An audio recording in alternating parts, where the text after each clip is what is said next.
जय हिंद दोस्तों, आप सभी का स्वागत है। आज के वीडियो में हम लोग बात करेंगे आरआरबी ग्रुप डी एग्जाम के बारे में कि क्या क्या पॉसिबिलिटी हो सकती है, एग्जाम कब से है और जो मेरे पास अपडेट है वो क्या है। हर एक चीज पर हम लोग बात कर रहे होंगे, तो आप लोग हमारे साथ वीडियो में अंत तक बने रहें। तो चलिए अपना वीडियो स्टार्ट करते हैं। सबसे पहले हम लोग देख लेते हैं क्या हुआ कोर्ट में।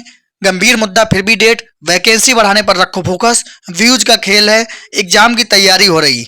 एसके झा सर या नवीन सर होते, हर एक चीज पर हम लोग बात कर रहे होंगे। तो चलिए सबसे पहले बात करते हैं कि क्या हुआ कोर्ट में। देखिए, कल जब जज साहब बदल गए थे ना, उसी से ये अनुमान लग गया था अब इस केस में उतनी दम नहीं रही जितनी दम पहले थी। उसी से चीजें सामने आने लगी थी, पता चलने लगा था। उसके बाद बात कर लेते हैं कि गंभीर मुद्दा फिर भी डेट। ये कोई आसान मुद्दा नहीं था। इन्होंने जो डेट दी है वो दी है 26 मई, और जितनी इन्होंने डेट बढ़ाई है ना, मुझे नहीं लगता कि अब कोई भी इसमें सीरियस है, कोई भी इसमें इंटरेस्टेड है। क्योंकि अगर ये गंभीर मुद्दा होता रेलवे के लिए या कोर्ट के लिए, तो ये जो डेट है ना, ये 2 मंथ नहीं मिलती, आज ही इसका फैसला आया था। जिस तरीके से दिल्ली हाई कोर्ट का नोटिस आया था ना कि फाइनल सबमिट करो, इतने तारीख को बता दो, उसके अकॉर्डिंग आज ये क्लियर हो जाना चाहिए था, फाइनल हो जाना चाहिए। लेकिन 2 महीने डेट बढ़ाने का मतलब है कि अब पूरी तरीके से छूट मिल गई है रेलवे को। उसके बाद वैकेंसी बढ़ाने पर रखो फोकस। अगर आप इन सब के चक्कर में पड़े रहे ना, आईटीआई और नॉन आईटीआई, तो भाई ये वैकेंसी नहीं बढ़ेगी। रेलवे इसी तरीके से अंदर अंदर काम करके आपकी वैकेंसी पूरी करा देगा, और बाद में ना ही वैकेंसी बढ़ेगी, ना ही ये आईटीआई नॉन आईटीआई हो पाएगा। जैसा चल रहा है वैसा ही चलता रहेगा। तो अभी भी आपके पास समय है, अभी उन चीजों को छोड़ो। तो अब इस चीज पर बहस न करके इसको ये सोचो कि हमारी वैकेंसी ही 1 लाख हो जाए, उसके बाद बाकी की चीजों को बाद में देख लिया जाएगा। 1 लाख वैकेंसी हो जाएगी तो बहुत अच्छा रहेगा आप लोगों के लिए कंपटीशन में। अब उसके बाद बात कर लेते हैं, व्यूज का खेल है भाई। देखिए, सीधी सी मैं बात बताता हूं, कुछ लोग ऐसे हैं जिनको कोई जानता भी नहीं था, कोई भी नहीं जानता था यूट्यूब पे, वो आए, अब उनके सब्सक्राइबर अच्छे खासे हो गए। किस लिए? कंट्रोवर्सी की वजह से। उन्होंने मुद्दा ही बनाया था अपने प्रचार के लिए। अगर आप कोई अपडेट लेकर आते हो तो अच्छा है, अपडेट दो। उसके साथ अपना अगर बहस बेचने लगे और अपना चीजें दिखाने लगे ना, तो आप ये समझ लीजिए कि कुछ ना कुछ इस पे झोल चल रहा है। और ये मैं आप लोगों को सच्चाई बता रहा हूं, मैंने ये चीज नोटिस की है, मैंने ये चीज देखी है, और आप लोग फालतू में इस चक्कर में समय बर्बाद कर रहे हैं। आप लोगों को मैं अभी भी समझा रहा हूं। उसके बाद एग्जाम की तैयारी हो रही, रेलवे अंदर अंदर एग्जाम की तैयारी कर रहा है, पूरी प्लानिंग कर रहा है। जल्दी आप लोगों को नोटिस भी देखने को मिले, क्योंकि रेलवे को कैलेंडर फॉलो करना है, अगली जो वैकेंसी आ रही है उसका भी फॉलो करना है। तो भाई इस चक्कर में ना रहे, आईटीआई और नॉन आईटीआई होने दें, इसको होने दें। 2 महीने तक आप इंतजार ना करें, आप पढ़ाई बंद ना करें, क्योंकि एग्जाम में डिले नहीं होगा। क्योंकि नया जो कैलेंडर है वो आपका आ चुका है, और नया कैलेंडर को फॉलो करने के लिए जल्दी जल्दी एग्जाम कराना होगा। आपने देखा है कि जो जेई का पेपर था वो सब लोग सोच रहे थे कि मई में जाएगा, क्योंकि लास्ट अप्रैल में पैरामेडिकल का एग्जाम लगा था। लेकिन जेई का पेपर 22 तारीख से करके इन्होंने बता दिया है कि हम कितने जल्दी में हैं और कितनी तेजी में है। सब लोग सोच रहे थे कि जो ग्रेड फर्स्ट और ग्रेड थर्ड की टेक्नीशियन की ज्वाइनिंग है वो जून जुलाई अगस्त तक जाएगी, लेकिन ऐसा नहीं हुआ। अभी रिजल्ट आए ज्यादा दिन भी नहीं हुआ है, और देखिए डीबी मेडिकल की जारी हो गई डेट। तो रेलवे इस समय पूरे मूड में है। तो आप लोग बिल्कुल भी इग्नोर नहीं कर सकते हैं, अपनी तैयारी करते रहे, क्योंकि मैक्सिमम बच्चे तैयारी नहीं कर रहे हैं, खासकर आईटीआई वाले। भाई आपने बिल्कुल तैयारी ही करना छोड़ दिया है। आपकी नजरें तो बस कोर्ट केस में बनी रहती है, कमेंट पे बनी रहती है कि भाई कोई 10th वाला मिल जाए और नीचे कमेंट कर दूं कि आईटीआई रहेगा। भाई भूल जाओ, तैयारी पे ध्यान दे लो, क्योंकि मैंने ये चीजें देखी है, नोटिस की, तब मैं आप लोगों को बता रहा हूँ। केस का जो फैसला है वो 26 मई को जो आएगा वो देखा जाएगा।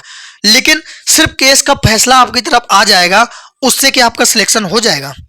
मैं कह रहा हूं आईटीआई की तरफ आ जाए या 10th की तरफ आ जाए, क्या उससे आपका सिलेक्शन हो जाएगा? पढ़ना तब भी पड़ेगा। आईटीआई भी आ गया तो भी ये कंपटीशन कम नहीं है 32,000 वैकेंसी के लिए, और अगर 10th भी आ गया तो भी कंपटीशन नहीं है, कम नहीं है 32,000 वैकेंसी के लिए। पढ़ना आपको तब भी पड़ेगा, जोर आपको तब भी लगाना होगा। तो आप लोग अब इस चक्कर में ना पड़े, क्योंकि मैंने ये चीज नोटिस की है, मैंने ये चीज देख ली है कि अब यहाँ पे खेल आ गया है सिर्फ व्यूज के लिए। और पता है, लोगों ने सिर्फ एक लाइन नोट करके रख ली है कि मुझे अंत में क्या बोलना है।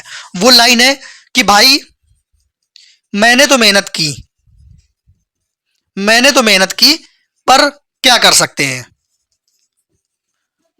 पर क्या कर सकते हैं। और लोग लोग ये चीज सरकार पे डाल देंगे। कि सरकार ने ही साथ नहीं दिया या फिर टीचर ने साथ नहीं दिया। ये लाइन आप लोग देख लेना, बाद में लोग यही लाइन बोलने वाले हैं और यही लाइन आपको सुनने को मिलेगी, आप देख लेना। इसलिए अभी भी समय है, आप सुधर जाओ, पढ़ाई पे लग जाओ, वरना ये रेलवे ग्रुप डी इतना भी आसान नहीं है कि आप इसको एक मंथ में पढ़ के और निकाल दोगे। जो लोग सोच रहे हैं अरे यार पिछली बार तो मैंने 15 दिन में पढ़ के निकाल दिया था, भाई पिछली बार पोस्ट कितनी थी ये भी देख लेना और इस बार पोस्ट और कंपटीशन कितना ये भी देख लेना। एक बार टेक्नीशियन का रिजल्ट उठा लेना, सिंगल एग्जाम आईटीआई वाले 100 के एग्जाम में 100 के पेपर में 85 और 82 में लोगों का सिलेक्शन नहीं हुआ है। वो ट्रेड वाइज कट ऑफ बनी थी, यहाँ सीधा सिंगल कट ऑफ बनेगी, यहाँ ट्रेड से कोई मतलब नहीं है। तो सोचो कट ऑफ कितनी जाएगी। बच्चा अभी भी गुस्से में बैठा है, तैयार बैठा है। तो भाई अगर आपने थोड़ी सी भी गलती की और जब इतनी अच्छी आपकी तैयारी होती है, अगर 85 तक आपकी तैयारी हो, अगर आपका सिलेक्शन नहीं होता है, इसका मतलब है कि ये जरूर पॉइंट पे रुका होगा, पॉइंट पे रुका होगा। तो सोचो कितना दर्द होता है। वहीं पे दूसरा बच्चा अगर 70 लाया होगा, 85 कट ऑफ गई होगी, तो वो सोचेगा कोई बात नहीं यार, मेहनत तो की, नहीं पहुंच पाया। लेकिन 85 नंबर ला के अगर 0.2 0.1 से बाहर हुए तो ये दर्द बर्दाश्त नहीं कर पाओगे, कोई भी नहीं कर पाएगा। मैं भी होता आपकी जगह तो यही हाल होता मेरा भी। इसलिए आप हल्के में न लो कि 85 आ रहे, भाई आप मेहनत करते रहो। लोगों के नंबर 95 भी थे टेक्नीशियन में, और रेलवे पूरी तरीके से अंदर अंदर काम कर रहा है। उसके बाद अगर एसके झा सर या नवीन सर होते, इस केस को करते और वो ये चीजें देख रहे होते, तो इसका परिणाम अलग हो सकता था। ये मैं फिर आप लोगों को कह रहा हूं। हो सकता है कि इनका नाम बदनाम है कि हाँ ये कोर्स बेचते हैं, मैं इस बात को मानता हूं, लेकिन इनकी बात में भी दम है। अगर ये एक बार कह देते कि चलो, लोग अपने आप साथ चल देते, अपने आप, सिर्फ एक बार कहने में लोग साथ चल देते, ढेर लग जाता। तो इनकी बात अलग थी, अगर ये इस सपोर्ट में होते तो परिणाम बदल सकता था। मैंने कहीं भी नहीं देखा है, कहीं से भी नहीं समझा है कि ये लोग इस चीज के सपोर्ट में हैं। सिर्फ वीडियो बना देना इतना काफी नहीं होता है, सपोर्ट अलग है, सच्चाई कुछ और ही होती है। तो आप लोग अपनी भैया पढ़ाई स्टार्ट कर दो। आरआरबी ग्रुप डी के लिए जो मेरी स्ट्रेटजी होगी, मैंने जिस तरीके से एग्जाम क्रैक किया था, जो मैंने पढ़ा था, उसकी आपको जो सीरीज है भाई, आपको जो टिप्स रहेगी मेरी, वो मैं आप लोगों को बताता रहूंगा जितना मेरे से हो सकेगा। जो मैं नोट्स आप लोगों को प्रोवाइड करा पाऊंगा वो मैं टेलीग्राम में आपको प्रोवाइड करा दूंगा। इंपॉर्टेंट टॉपिक जो रहेंगे वो मैं आपको बता दूंगा। मेरी तरफ से जितना हो सकेगा उतनी मैं आपको मदद कर दूंगा। तो आप लोग अपनी पढ़ाई स्टार्ट कर दें, अब किसी के भी बहकावे में ना आए, जो चल रहा है उसको चलने दें, अपनी पढ़ाई करते रहें।